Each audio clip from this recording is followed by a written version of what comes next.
Alright guys, welcome back to a year of Final Fantasy, and we're at the penultimate episode of the month of Hades, talking about Final Fantasy X-2 or X-2. I will be talking about both of them interchangeably using the X-2 or X-2 moniker. It was a toss-up of whether I was going to do this video about Final Fantasy X and end the month with X-2, but obviously you can see that I decided to do this one first, and there's a few reasons for that. But first, let's get into the release of the game and talk about all the important milestones that this gave this series. So, Final Fantasy X-2 was originally released in Japan on the PlayStation 2 during March 13th of 2003, November 18th of 2003 it came out for the US and Canada, and February 20th, 2004 for the EU. Later on at the end of 2013, on December 26th, Square released X and X-2 HD Remaster for Japan, later following in March of 2014 for the rest of the world. And, once again during May of 2015, spread out over a few days, the PlayStation 4 got X and X-2 Remaster again, and finally, May 12, 2016, the PC crowd was finally gifted with the HD masterpiece of Final Fantasy X and X-2. Development for the game began after X was released, and after incredibly strong feedback from fans watching what is now known as the Eternal Calm, which was a short story included with Final Fantasy X in the international version initially, and during the remaster it was available to all of us who didn't get the international version, which is kind of weird because the international version normally gets released to Japan and, you know, the US doesn't get that for whatever reason. Anyway, Yoshinori Kitase, who is well known at this point, thought it would be a good and new challenge to undertake this sequel, and it seems that the development team didn't want to just continue the story in a linear way, and it seems that they really wanted to break out of tradition and look around for inspiration at any particular source they could get their hands on, basically. And it's obvious now whenever you play the game, as it doesn't really have the feeling that most people had whenever they finished Final Fantasy X. Director Matomu Toriyama turned towards Western culture, looking at the media with female roles, some of which were maybe Charlie's Angels and Tomb Raider for that kind of female-led cast. Of course, these were much more inspiration rather than kind of hardline thinking, and they knew that they had to steer their pre-established characters towards this type of forward-thinking, I don't know if you want to call it brash, I guess, if you will, story. Thus, we have Final Fantasy X-2. The tone was incredibly important to the development, and the team set the tone in pretty much the first few minutes of the game, so despite people's feelings on the tone that it had, it was very, very clear and distinct in the way that it wanted to present itself, and you have to give them credit for that, for trying not to spread themselves too thin, trying to cater to everyone. This obviously comes across with how the music is presented as well, as that's a huge part of the tone, and sadly Uematsu had no part in this, and this really once again pushes forward with its distinct feel, with composers Noriko Matsuda and Takahito Eguchi taking the reins on this one, and I'm sorry if I mispronounced those names. Not only did Uematsu have no participation at all, none of the original tracks from Final Fantasy X were used either. And that's something that didn't really even occur to me, but yeah, none of the tracks from Final Fantasy X were used here, which is just super interesting for me. I'm not sure if Uematsu wanted no part in this because it was just too different in tone, or if he was just simply working on other projects. I've heard both sides of the story, I don't know which is true or which is not, but the stark split from the original game's music and leading composer is definitely something to note here. Before we get into the meat of the Final Fantasy X-2 game, we need to really cover probably what is the most important aspect of Final Fantasy X-2, and that is the first true game in the franchise to be a direct sequel to a major Final Fantasy title. And this is a huge deal, because up until Final Fantasy X, the only sequel relating and continuing of a story in a main entry Final Fantasy game was Final Fantasy V, the OVA, which itself was not a game, it was an anime. And few people even know that existed, and even those that knew didn't really, let's just say it was really weird. And not to say that Final Fantasy X-2 isn't weird, but Final Fantasy V OVA was just crazy. Anyway, now that being said, Final Fantasy X-2 isn't exactly well loved, and it's really no secret that that's a reason why you're getting this video now and not necessarily to cap off this 10th month of a year of Final Fantasy. I think we all know that the classic of 10, or at least the respect the game has garnered with the fan base at large, it would be better to end the month off with that game as the grand finale. And, you know, as Final Fantasy X-2 really does feel more like a denouement, not just talking about how people receive the story, but the story itself does feel like just a tying up of an end of a much larger story itself, which is, to put it bluntly, probably a lot why most people don't enjoy it, just because of the feel of the game.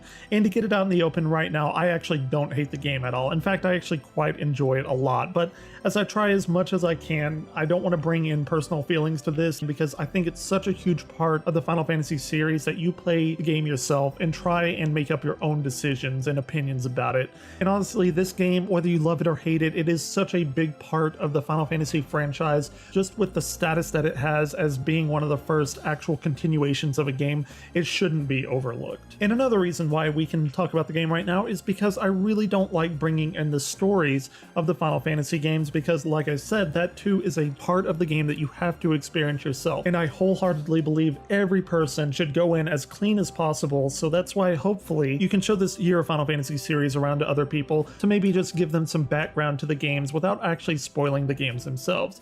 But I am going to give you a basic idea of what you're going to get going into Final Fantasy X-2 without really trying to go into what 10 was and why X-2 came afterwards. And I know if you've played 10 and X-2, that's going to be a huge thing. But anyway, let me try it. So Final Fantasy X-2, like I said, is quite radically different from Final Fantasy X, and by radically, I mean that it shifts very, very much tonally from the original game, as we've been talking about. The game really focuses on Yuna from the original game, and another character, Riku, and even a newer character that wasn't in the original, Pain. And right now, Yuna has shed her old identity and taken on a kind of a new life and a mission going along forward with Riku, like I said, from the original game, and this new member, Pain.